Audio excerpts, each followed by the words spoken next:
Perfect. And I hope you guys can all see that. So Beautiful, looks great.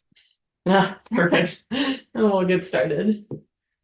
Awesome. Yeah. So thanks for the intro. Pleasure to be here. As was mentioned, like hot topic, absolutely, with AI and assessment and education. And so we kind of want to hit on some different points today and outline kind of pain points, but also ways to negate those pain points, kind of with solutions that we've discovered and a plethora of other research-based articles have supported in discovery as well. And then if you have questions along the way, throw them in the chat. There's some points during the session where we'll ask you questions. We'll be looking through the chat. And then at the end, we will do a Q&A as well, like that was already explained.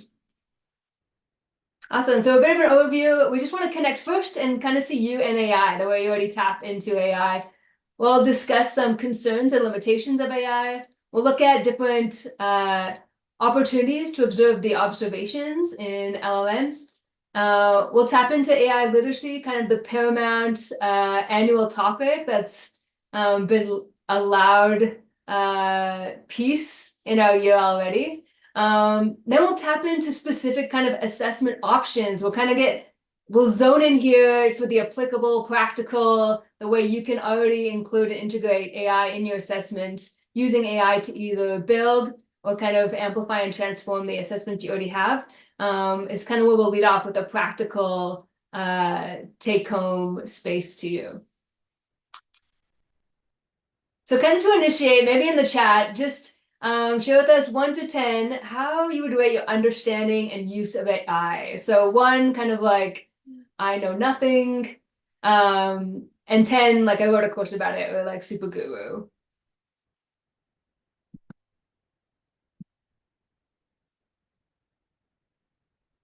Awesome. Yeah. So lots of seems like comfortable people in the setting of AI.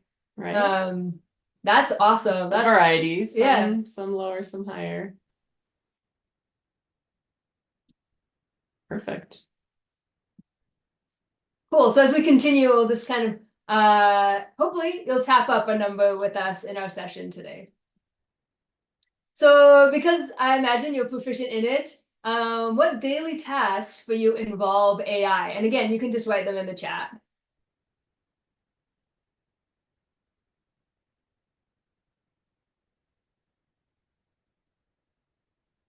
And then we'll have some ideas afterwards of things like maybe that we do. But what are some things every day you do that use AI?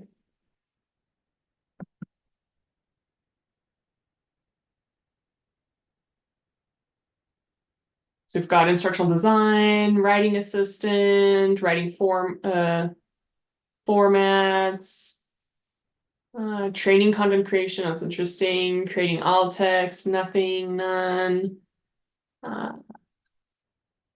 new developments, searching for info. Yeah, write something we don't want to write. I think we've all been there, brainstorming. Yeah, I love this. Writing emails. I know that is probably a good one. We've noticed that more and more recently. Generating poems and song lyrics. I think that was my first moment actually with AI, as I had it write a rap for ramen noodles. So totally a gamut of ways to explore in AI. Perfect.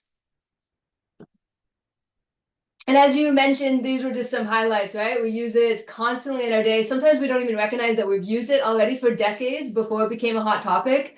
But it's present in our lives. And then as many of you mentioned, kind of already tapping into our next kind of inquiry, which is the ways you use it for your profession or your career. And lots of you spoke to those already in the chat. So lots of ways that we use it kind of subconsciously in our day, or ways that we've tapped in professionally. And again, just some areas that we've seen professionals tap into are kind of highlighted here. So Perplexity, ChatGPT, SciSpace, Magical, Beautiful AI, kind of all of these different options that allow us to facilitate maybe increased opportunity or a depth to maybe our assessment or education, because we fancy to transform and to kind of lift education and not only just be like a loud topic maybe that cause stress. So continuing on into these spaces,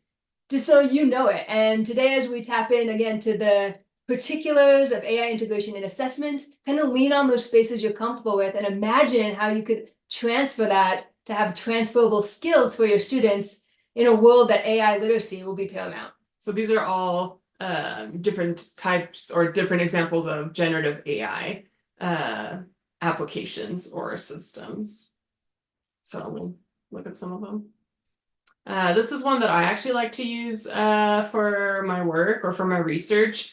So say I was an expert in language learning, I would go to Perplexity and say, hey, what's the history of comprehensible input in language learning? And it would pull up all sorts, it would give me a summary, but then it would link all sorts of peer-reviewed journals and other journals that I can then click on, and it'll send me to the actual research of where it got it. If you look really close on the screen, you can see there's like little numbers 1, 2, 3. So each sentence, so like at the end it says, oh, it was first developed by Stephen Krashen. You can click on that little number 1, and it'll send you to Krashen's link, original research and comprehensible input. So that's kind of a cool use to then jumpstart your research in a place that, is generative. ChatGPT, I would assume most of you are familiar with. So this example is more political science based, and it'll kind of give you ideas, and we'll talk more about some pros and cons of generative AI. But I'm sure starting, like you guys said, brainstorming, for instance, ideation, maybe this is a good place to start.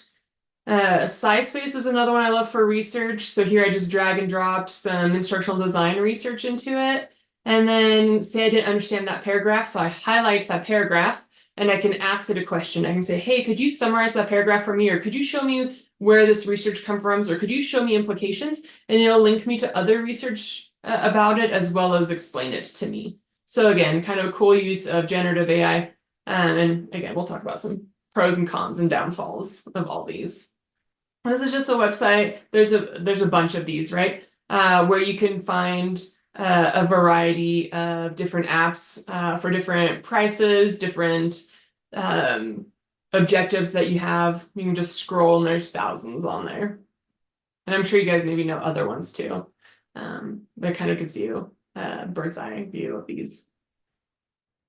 Yeah, and what's kind of neat is like you tap into AI for your profession and career, and that's like where we fancy, right? Like as educators and in programs, we want to build the skill sets that allow success in career, those skill transfers. And again, so if we're tapping into AI, ways to build and integrate that into our assessments will just, again, increase that AI literacy. Right, and like, sorry, it made me, what you were saying made me think like some of these you might think, like if you're a professor or whatever, you can be like, oh, you could just go to EBSCO or ERIC or whatever, and you could do the research there. And sometimes that's intimidating and overwhelming, and sometimes it never summarizes it for you. So sometimes this is kind of nice because it's connected to some of these databases that are open, and helps summarize it. So making your job, our professions, maybe a little easier, or making it easier for students to jump into the field, for instance, of academia. Yeah, forever we're fancying, right, that scaffolded opportunity, and now AI has kind of provided it for us. But here, right, like those massive concerns, like it's not all yay. So again, we fancy to know, like, what are your concerns with AI as we continue? Yeah, so I think students cheating, students bypassing, is the #1 concern we've heard from faculty members or teachers everywhere. Bias is mentioned. I mean, we'll definitely tap into that. Yeah, equity. Yeah, more harm to vulnerable sectors. We'll talk about that as well. Losing critical thinking, that's a huge one. We'll also talk about that. Misinformation. Yeah, I love this because these are some that that we will hit on today. Who is the author? I love that one. I think especially for like Bing or ChatGPT, those don't have any, like you can't just click on it. Whereas with Perplexity and SciSpace, usually every sentence is linked to where it thinks it got it from. But again, inaccuracies and biases are still there. Privacy, perfect. We'll talk about that. Inaccurate info. well, yeah, I love this. Student information, perfect. Credit, copyright. Yeah. So I think this tells us job displacement, and then we'll go over some known and unknown. Well, not unknown, but the ones that research has thought of. I'm sure there's more that we haven't thought of. But I love that you guys have already thought so critically about this and highlighted some huge problems that come along with AI. So maybe we'll jump in. Yeah, I mean, we mentioned here just a few of the many that you typed in the chat, right? So misinformation, those inaccuracies, bias, unintentional harm, inappropriate content, algorithmic implications that just compound, and equitable access to information too. You know, I just saw a report today mentioning how ChatGPT, actually the best of ChatGPT is behind a paywall, and there's other things that are offered to education. So like Canva, Microsoft offers their best product for free or no cost for educators.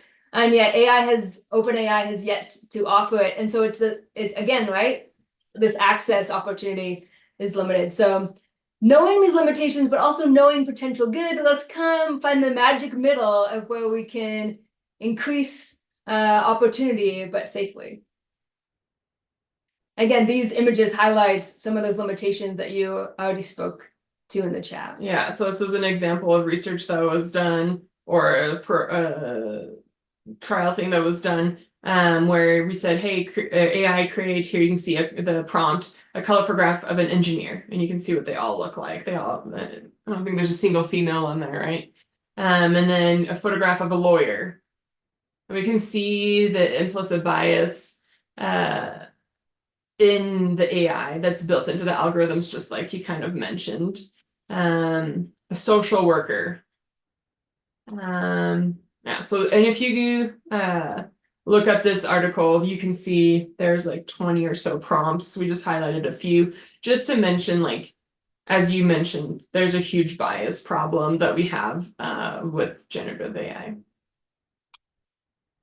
Awesome, but knowing that AI literacy is paramount, like AI is present with us, we're going to tap in the ways to kind of mediate and build for a well-adopted AI system in our education.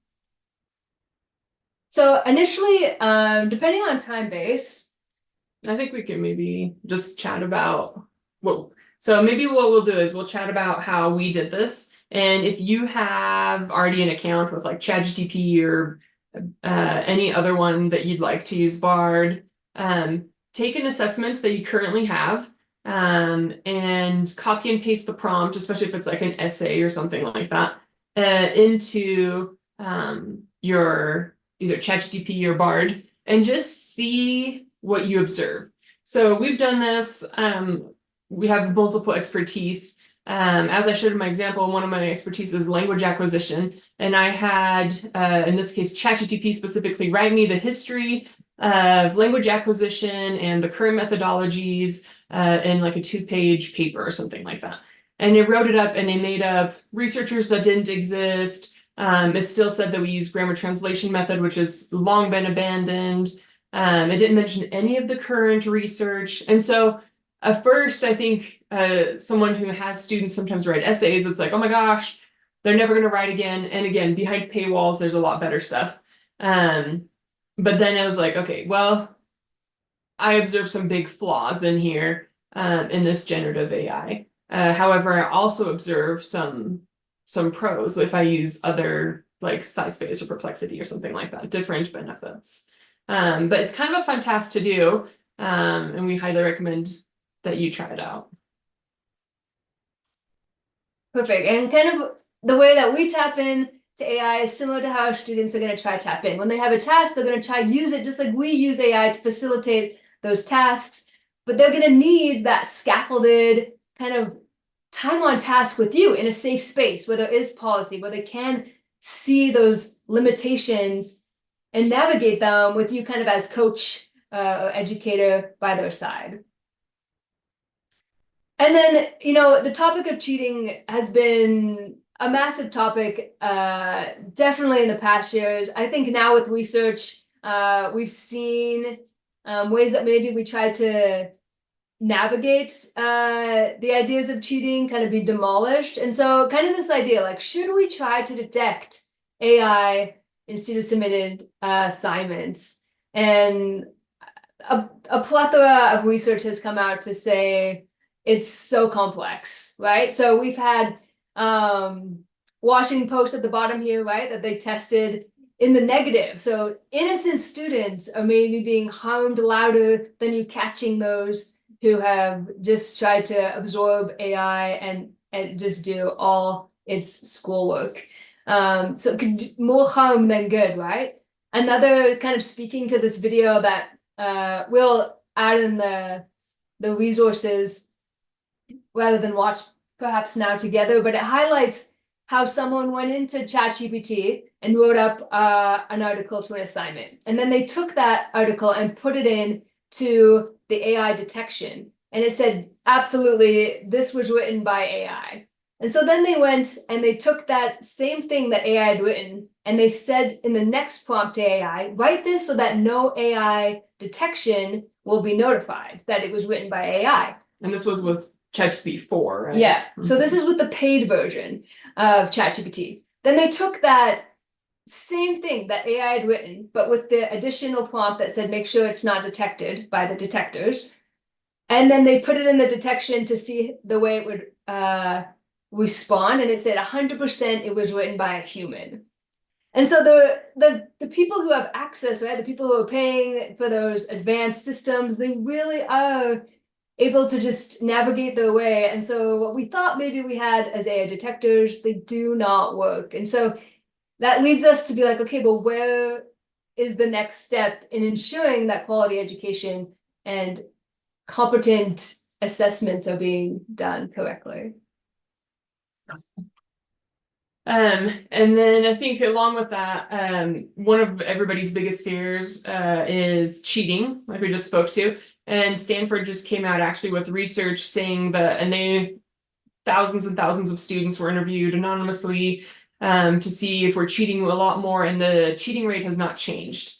And so people who are going to cheat still cheat. They don't necessarily use AI. And people have always cheated and will always cheat.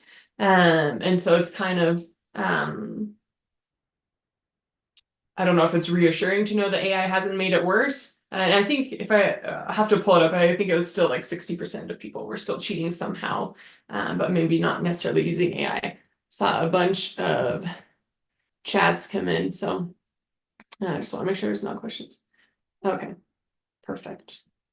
Yeah, and lots of universities have actually disabled the AI detections because they were so off. And again, it's kind of fun on your own time to go try it out. Take something you've originally written, throw it in and ask it if AI wrote it, and AI a lot of times will be like, yeah, I wrote that. And you're just like, oh, okay, thought I did. Awesome. So this kind of image here, humorously, you know, like, where do we go with AI then? Lots of different directions to go in, lots of different kind of voices in the air saying yay or nay.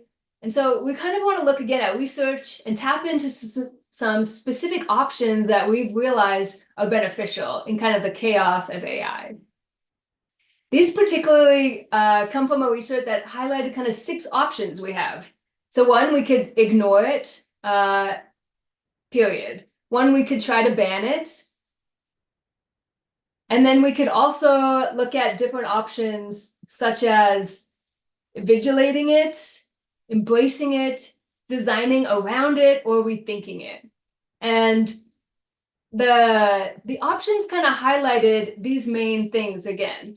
They kind of looked at the probability of what would occur if we chose that option kind of over a long period of time. So that idea of if we ignored it, it would kind of just be a red zone pain point in the long term. Similar, if we chose to ban AI, all like no AI, period. Again, it could be problematic, risky, and in the long term, just like not a good space to be. If we vigilate, well, yeah, there could be like some appropriate space for that. Embracing it as well. Long term may be good, but we got to sit in kind of these hard issues, right? Of equality, policy, all of the Ethics. hallucinations that it does, the biases, all of those hard conversations that we were chatting to a piece earlier. Designing around it, so trying to like avoid AI, also long-term just red zone difficult. And rethinking assessment kind of allows us to be in the space that, yes, we got to sit kind of inside a moment of AI, maybe imagine education differently than it's always been. But in the long term, this could lead us to that sweet magic spot that we fancy to land. So the two that we want to focus on are the two that led us to kind of a green zone in this research, which was one, to embrace AI, obviously with a clear idea of the limitations, and then two, to rethink education or assessments. So let's jump in and chat about like what this actually looks like, right? Because sometimes it's hard to really imagine this. So one of the things that we want to do now is make sure that we use AI as part of our assessments to build AI literacy. So all those concerns that were mentioned, hallucinations, inaccurate information, no sources, all those need to be, those are skills that students, learners need to learn how to deal with, right? So if I pull up something, what do I do to check that information? Where do I go next to make sure that this is accurate? So those are things we want to build in so that students then know how to use it. And then we want to make sure we, like you mentioned with like copyright, whose ideas were they? We want to make sure we have new rubrics to help us identify and then correctly cite the AI and how the AI was used. You can show the prompt that was used, or did you ideate, or did you refine through AI, and kind of showing the process. And that could be part of the assignment itself is you have this task and we're going to use AI, and then you're going to show me the path that you took with AI. And then kind of helping students learn how to pinpoint the hallucinations, the biases. What did AI completely leave out? What population was never mentioned, or what historical figure was made up? Things like that, kind of helping them have that literacy and knowledge base of how to use AI. Give you a second to read this. It's a bit humorous, right? So You can read it. So it's kind of saying like, right, we have to take that first place ribbon because we found traces of your parents' DNA all over that science fair project. This kind of leans in this idea or conversation, which is alluding to the idea of, did we ever know actually, really, like who was doing what in our assignments? Like K to 12, who did have a tutor at home and who didn't? Who had parents or guardians or a nanny who supported them in that math product that they handed in, or the science fair? There were always people maybe who had one step up, whether that's AI or whether that's human. This collaboration has forever existed. And so, as we tap into this conversation of normalizing kind of the credit to where credit deserves. And if you had a tutor, you could be like, hey, I did this with a tutor. I did this with 4 extra hours of instruction via an AI robot next to me. So kind of normalizing who's involved in the process of the final product, whether that be kind of robotic systems or human interactions. And to do that, and kind of what Jessica had just mentioned, okay, so we're going to embrace AI and we're going to include it and integrate it into our assessments. This is a beautiful rubric. And as educators, we love rubrics to kind of allow us to synthesize this idea or this process, right? And even as students to know, okay, this is the policy in our classroom, is this assignment is a red zone, like no AI use. Or maybe this assignment is full AI use with some human oversight. Like, please, we talk about it, perhaps negating critical thinking. Yeah, that ability to like really be like, what's truth and what's error? But maybe this is the peak opportunity to everyone in the world actually rethink or think. I think sometimes things are mandated as normal because it's been historically that way, traditionally in society for decades. And now we all have a moment to pause and be like, is that image correct? is that word correct? Is this a correct idea? And so allowing this scaffolded kind of rubric identify for us and for our students this safe space, this policy of AI use. And then, as Jessica said, outlining the way that they're going to structurally report that back to you. Again, normalizing the collaboration, whether it be human interaction or robotic AI machine interaction. Yeah, and thanks for describing hallucinations so perfectly in the chat. So it's just misinformation, right? Making up something. So, and that speaks to then the critical thinking. You have to be able to identify that when you're a student. Okay, so now if we put on our like, okay, now I need to create one. This was all nice talk. Let's try to think, kind of keep this in your mind as we go through the next part. What's an objective you have in one of your courses? So in one of the courses we teach is students will be able to build an online language learning module using technology to improve speaking, listening, reading, and writing skills. So this would be one. So how do we assess it? Well, usually we have students create a Canvas course. Okay, what are other ways we could assess it? And is there a way to use AI?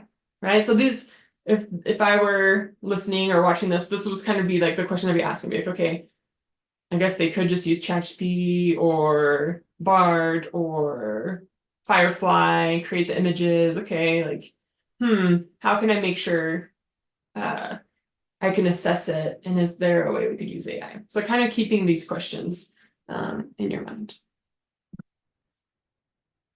And then kind of what we had chatted about with you is something that we suggest you do with your students is take like an assessment prompt or an essay prompt, throw it in generative AI, show the students what it comes up with, and then kind of show them that process of like, okay, well, it said this is completely false, or it said this, how do I check if that's false, or how do I verify this? How does that connect back to what my textbook said or what the research said, or how can I dive in deeper? So maybe this is where we then say, okay, so ChatGPT seems really nice because it seems like it writes you an essay. However, maybe we start somewhere else. Maybe we start with Perplexity, or maybe we start with SciSpace. And where we have these sources linked, we still have to do critical thinking and identify the biases because not all the research is in these databases. But maybe kind of doing this with your students to kind of model like what this process is like. So we're going to show you this next assessment type. We'll kind of go over the theory of it, and then we have two examples to show you. It's the University of Sydney in Australia coined this approach, and it's been widely adapted in many higher ed institutions, and I think probably eventually in the K through 12 as well. It's called the 2-lane approach. So let's go over each lane. The first lane, so it's the first type of assessments that we have, is something that we're already familiar with, something we do in real time, maybe in person, something we have to do on the fly. Maybe it's an engaging conversation. We have an interview and the teacher observes it. Or maybe it's a debate and the class observes it. Or we have something that is like an authentic assessment. Say I'm learning welding. I'm gonna say, okay, sweet, can you weld this for me? And I watch. Or, oh, you're gonna be teaching? Okay, can you teach for me?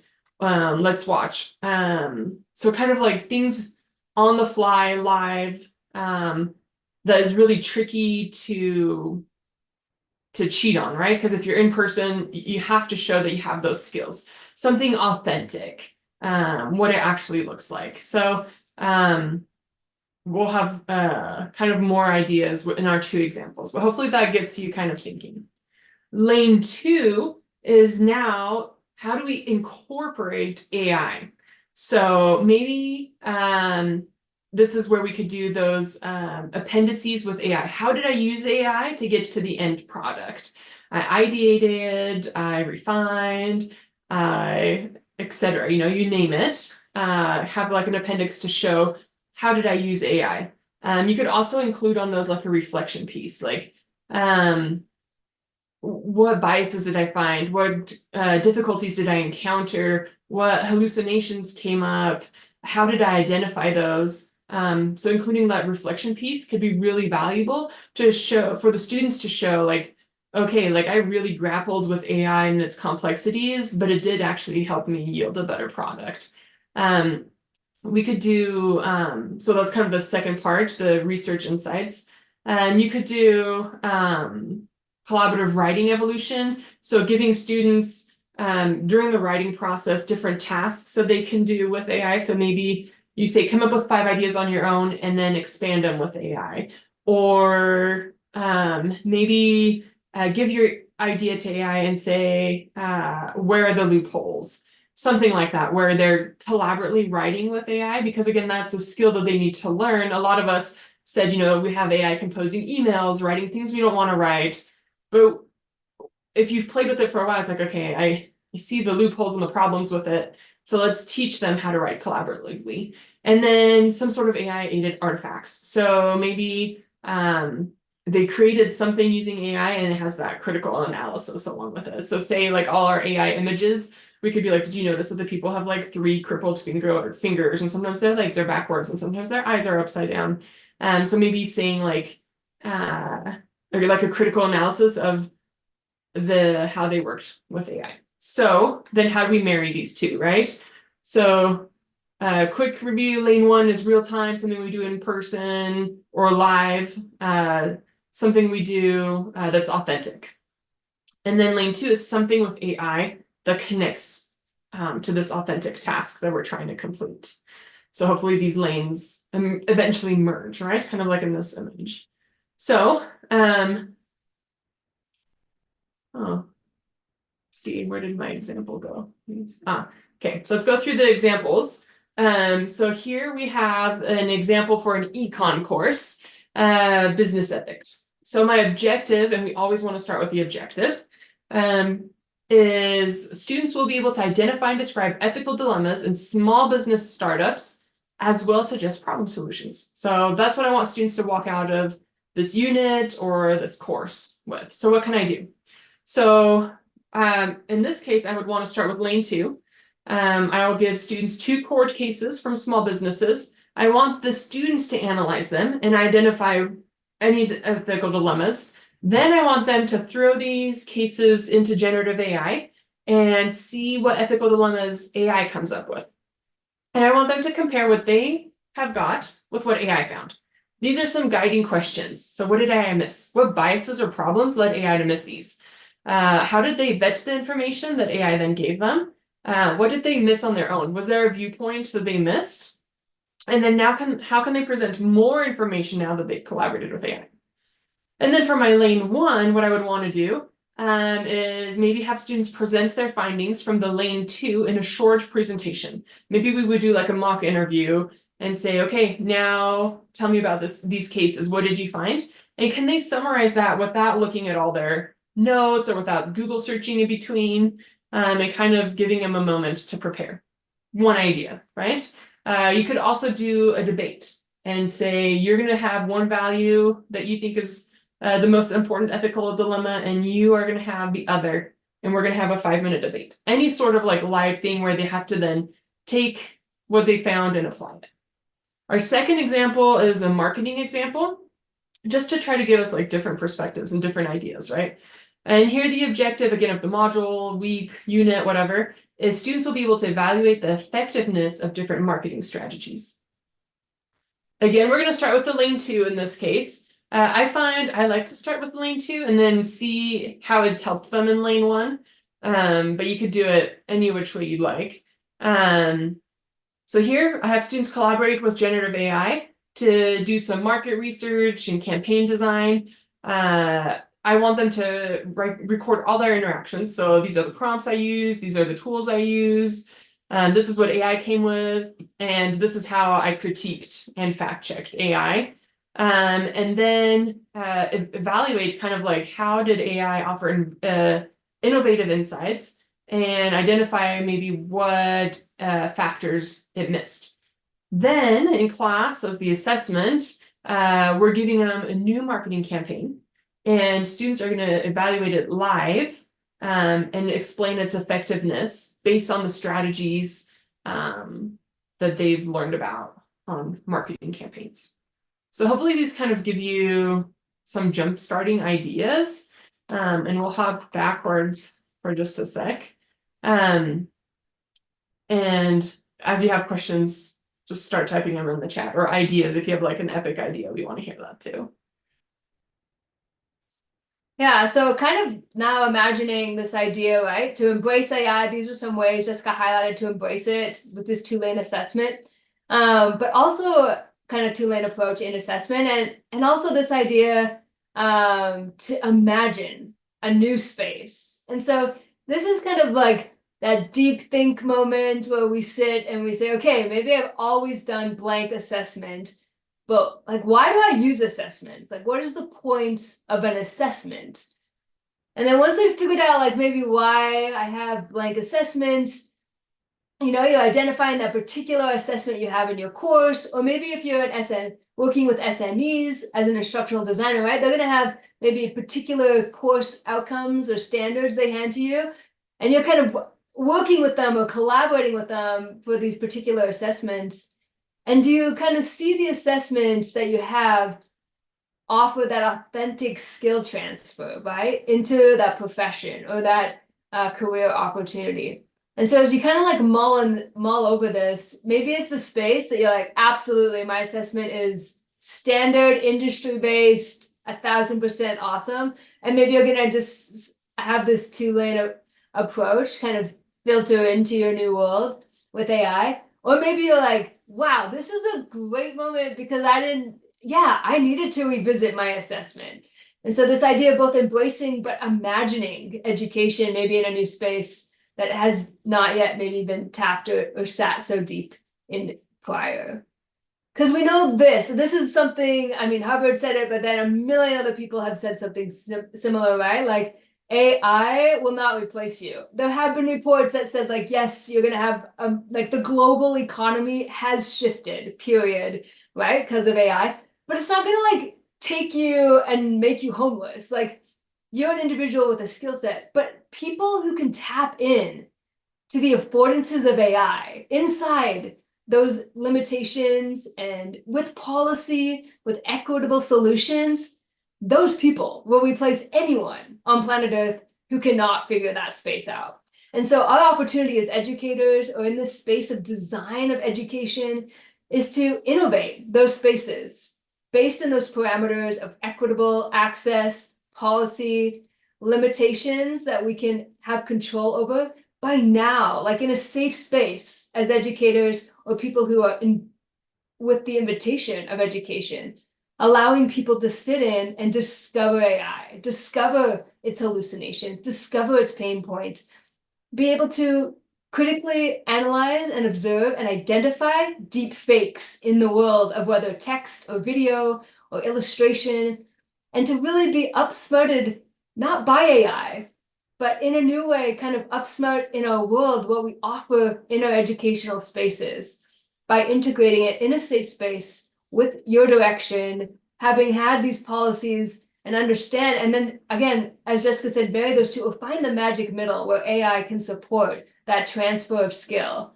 so that those people can, just like you and I, tap into AI for where it benefits us, but in a beautiful way. And I think too, like sitting in that heart of like creating those policies and making sure it's equitable is super important.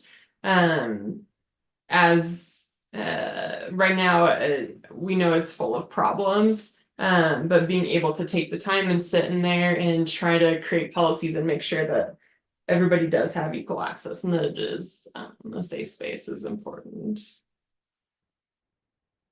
Awesome. And so then kind of as we've been alluding to, you're in your mind with your outcomes and your space in your head. We fancy it to be that way anyway throughout this presentation. And so now kind of imagining you build with AI, just like you've done those other tasks that you mentioned earlier on in the chat, that you are kind of already integrating AI into your world, but using it to build out your questions or the format of assignments or your rubrics. All the different options that AI can really be, like you mentioned, like a beautiful brainstorming space to kind of do the patterns maybe that would weigh us down time-wise. So we can, again, throw in our space where it's absolutely beneficial. I know as instructional psychology and technology kind of geeky gurus, we're always trying to find that magic middle between like what do humans do best and what do machines do best. And I think similar with AI, discovering where does AI really support you as an educator or as an instructional designer or in whatever space is your expertise. And then in what ways too can you allow students to have familiarity with it, because they're nervous in many of the reports we've seen. Students too are anxious about this space and they want to be educated well. And so your AI literacy integration into your courses will be a beautiful space. So kind of imagining, again, the way you could use AI to build or what assessments that you can have this two-lane approach with along the way. And again, you know, as educators, we always start at the end with our backward design. So just a very quick review of outcome will drive everything we do. And once you have that outcome drive, then you imagine the ways to integrate AI into the attainment of those outcomes, again, in those equitable policy-based spaces that you and I are building because it's new. Yeah, just like Camilla said, as instructional design, where we're always trying to find that balance between cool tech and actually teaching people stuff. I think it's the same with AI, right? It's like, I'm not just throwing this cool AI tool because it's cool, but like, how is that actually helping build to my objective? And so as we have like assessments, sometimes it's helpful to, instead of having nothing shown along the way, right? We want to see the building blocks along the way. Have students, if there's a big project or a big paper, turn in parts along the way so that we can see what the building blocks are. We can see where they're stumbling and help them along the way. As well, we can see how they're using AI along the way. And then say, hey, you know, pull back here, or hey, you didn't use any resources. Let's try using this here. So kind of helping them step by step, building block by building block is what's important. So hopefully those kind of help us rethink assessment with AI integration when we think, okay, step back, what's my actual objective? What will they be able to do in the real world? What do people in the real world do with AI in this real world's task? How can I have an assessment that kind of helps bring that to them? So then we had our examples, and hopefully these gave you ideas to come up with your own examples. And if you want to share some of them, we'd love to see them in the chat. But I think we'll go to, before we go to the Q&A, we have a quick summary, kind of like an AI checklist that we suggest you use. So before you integrate AI in the classroom, maybe you want to check these things. Yeah, so first, like, obviously, we've nailed it down hard, but outcomes will drive it all. So is it aligned? Is it accessible to all your learners? Again, we talked about those paywalls, which is a pain point, right? But making sure whatever you do, that it is accessible to all your learners. Students' privacy is protected. This is the student anxiousness we've seen in student reports. So again, policy and ways that you integrate. Students are aware and prepared for the biases and hallucinations. I think most of us are familiar now that AI is not 100% fact. But I mean, I think what it is the beautiful space, because we've Googled a lot in our era, in our generations, right? And we kind of take that as fact. And this is a nice space to allow people to really sit and rethink what they're hearing, what they're seeing, what they're listening to, and how is there truth, is there fact in it? The next is it doesn't meet accessibility standards. So again, always, again, as instructional designers, is this something that is accessible? This was one of the concerns too that you had mentioned in the chat, like what do I do with my neurodiverse students or special needs students? We want to make sure that the tool meets accessibility standards. And then is it enhancing, right, education and that critical piece that you spoke to? We don't want everyone to become like dumb. There's no good in that. But maybe on a flip side, this will actually ironically build critical competencies because of how alert we have to be to all of the negative or limitation inside of the tools. And then always, right, we're continually revisiting everything in education. And so reevaluating the tools that we do select or the policies we do have. I just saw a massive leading company on AI say, hey, this was our policy last year, but now that we've learned more, this is our new policy now. So knowing that you don't have to settle and hit it hard the whole time, but be open that as we learn more about all of these opportunities inside technology, that we can revisit it and make sure it's applicable to our now. And that's the review. Perfect. So maybe we'll pull up the chat again. Start throwing some questions in the chat or raise your hand, unmute yourself and ask. We'd love to see what you guys have to say. And maybe just before we close out, because maybe it'll be easier to like see you and answer your questions without our slides up. We will have a free AI and integration course coming out for specifically on assessment. So if you use this code, you can access that course as soon as it launches for free, if you're curious to kind of sit in these topics deeper and then with your own content. And then I like this question about like what tools are free for educators. If you look at those AI websites that kind of list all the apps, it'll show you the price and whether or not they're free. I think for educators right now, there's nothing specifically that's free for an educator as of right now.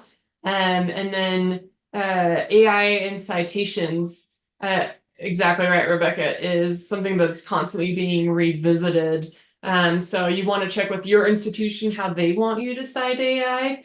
And then also constantly check back with like APA, MLA, and they do have some formatting on there as well in rules, and they're constantly being updated. So you kind of constantly want to be checking that, but also always check back with your institution and see what they specifically are expecting to, and with the authorship and how did you change it, right? So that's you're right, it's constantly being changed. So kind of something we have to stay on top of, and maybe something we want to advocate for, right? And make sure that people are being represented correctly.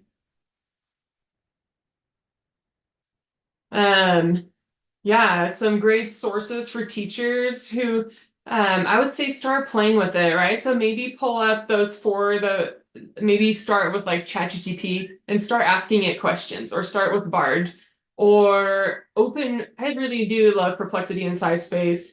Maybe open those afterwards. They're maybe a little trickier to use than ChatGPT, and just try it out. And you'll see it's much simpler than anticipated. Yeah, so if you just scan this QR code, you should be able to send us your email address, and then we can send you the link to the course, and it'll be 100% free. And it'll be ready at the beginning of February. Sweet. Glad you got it. Any other questions?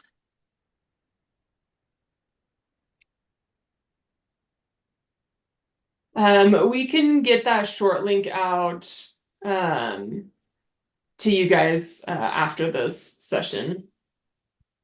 But they'll all be linked on our website as well. I will be sending out an email with the recording, and then also probably a link to the QR code that you put up, and then the slides as well if you guys send it to me. So I'm happy to put that in a nice package for everybody when we send it out. Perfect. Thanks. Any other questions? Oh, Michelle. Yeah, so you are absolutely right. So lots of concerns in the humanities, especially with like essay writing, and that's been like the biggest factor we've seen with faculty. So key reminders maybe would be to try a 2-lane approach, where maybe if you do have them write a research paper, have them show along the way how they used AI.